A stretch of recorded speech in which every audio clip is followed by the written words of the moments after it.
कर्म का सिद्धांत। अस्पताल में एक एक्सीडेंट का केस आया।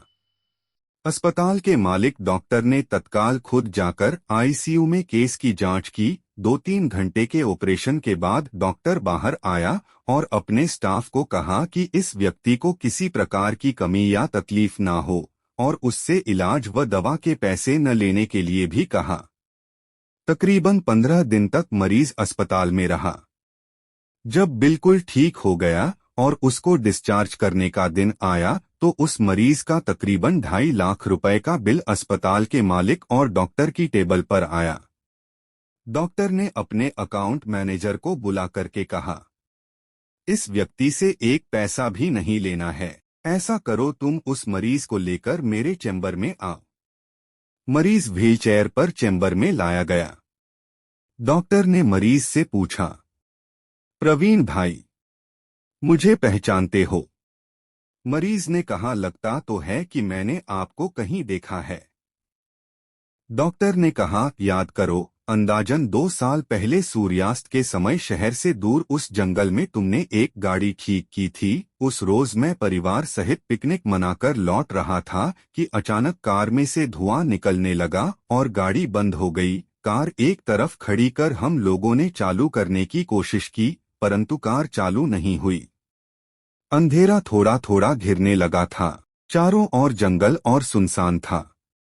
परिवार के हर सदस्य के चेहरे पर चिंता और भय की लकीरें दिखने लगी थी और सब भगवान से प्रार्थना कर रहे थे कि कोई मदद मिल जाए। थोड़ी ही देर में चमत्कार हुआ। बाइक के ऊपर तुम आते दिखाई पड़े। हम सब ने दया की नजर से हाथ ऊंचा करके तुमको रुकने का इशारा किया। तुमने बाइक खड़ी करके हमारी परेशानी का कारण पूछा। तुमने कार का बोनट खोलकर चेक किया और कुछ ही क्षणों में कार चालू कर दी। हम सबके चेहरे पर खुशी की लहर दौड़ गई। हमको ऐसा लगा कि जैसे भगवान ने आपको हमारे पास भेजा है, क्योंकि उस सुनसान जंगल में रात गुजारने के ख्याल मात्र से ही हमारे रोंगटे खड़े हो रहे थे। तुमने मुझे बताया था कि तुम एक गैराज चलाते हो। मैंने तुम्हारा आभार जताते हुए कहा था कि रुपए पास होते हुए भी ऐसी मुश्किल समय में मदद नहीं मिलती। तुमने ऐसे कठिन समय में हमारी मदद की। इस मदद की कोई कीमत नहीं है, यह अमूल्य है। परंतु फिर भी मैं पूछना चाहता हूं कि आपको कितने पैसे दूं? उस समय तुमने मेरे आगे हाथ जोड़कर जो शब्द कहे थे, वह शब्द मेरे जीवन की प्रेरणा बन गए हैं। तुमने कहा था कि मेरा नियम और सिद्धांत है कि मैं मुश्किल में पड़े व्यक्ति की मदद के बदले कभी कुछ नहीं लेता। मेरी इस मजदूरी का हिसाब भगवान रखते हैं। उसी दिन मैंने सोचा कि जब एक सामान्य आय का व्यक्ति इस प्रकार के उच्च विचार रख सकता है और उनका संकल्प पूर्वक पालन कर सकता है, तो मैं क्यों नहीं कर सकता। और मैंने भी अपने जीवन में यही संकल्प ले लिया है। 2 साल हो गए हैं, मुझे कभी कोई कमी नहीं पड़ी। अपेक्षा पहले से भी अधिक मिल रहा है। यह अस्पताल मेरा है। तुम यहाँ मेरे मेहमान हो और तुम्हारे ही बताए हुए नियम के अनुसार मैं तुमसे कुछ भी नहीं ले सकता। ये तो भगवान की कृपा है कि उसने मुझे ऐसी प्रेरणा देने वाले व्यक्ति की सेवा करने का मौका मुझे दिया।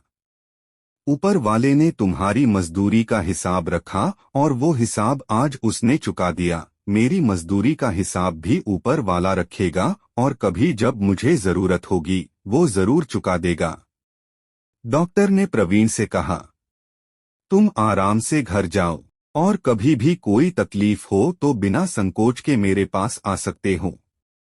प्रवीण ने जाते हुए चैम्बर में रखी भगवान कृष्ण की तस्वीर के सामने हाथ जोड़कर कहा कि हे प्रभु, आपने आज मेरे कर्म का पूरा हिसाब ब्याज समेत चुका दिया। याद रखें कि एक बार भगवान चाहे माफ कर दे, परंतु कर्मों का हिसाब चुकाना ही पड़ता है।